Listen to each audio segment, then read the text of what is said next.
The man caught on camera taking a 4-year-old from his bed and killing him nearly 4 years ago has been found competent to stand trial. Darren Brown had been getting treatment at the Terrell State Hospital, but is now in the Dallas County Jail. Fox 4's Sean Rabb has the story. Sean.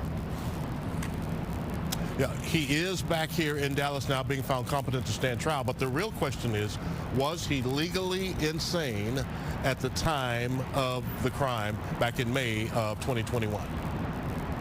This was the sad scene, May 2021, when a jogger came upon the body of 4-year-old Cash Gernon on Saddle Ridge Drive in Southwest Dallas. He'd been stabbed to death. Tell me about Cash.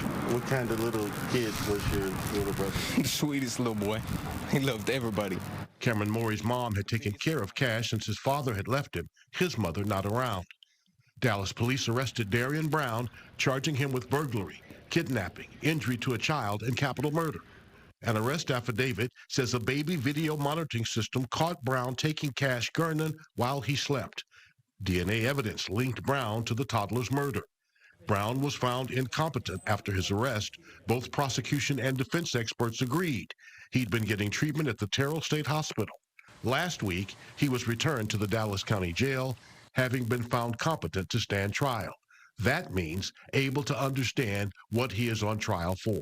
It's not about what his current mental state is. It's what it was his mental state at the time of this alleged offense. We said then, and we're saying now, that we believe the insanity defense will come into play. For the insanity issue, it's whether you were legally insane under Texas law at the time of the crime. Former prosecutor Toby Shook.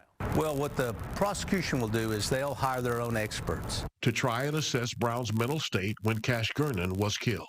What the DA's office has done in the past, if they believe, once their experts look at it, that there's a true insanity defense, oftentimes they agree. Now, that doesn't mean the defendant gets off and goes home by any means, but they'll agree. If the DA's experts don't agree, then there usually is a trial where there'll be a battle of experts.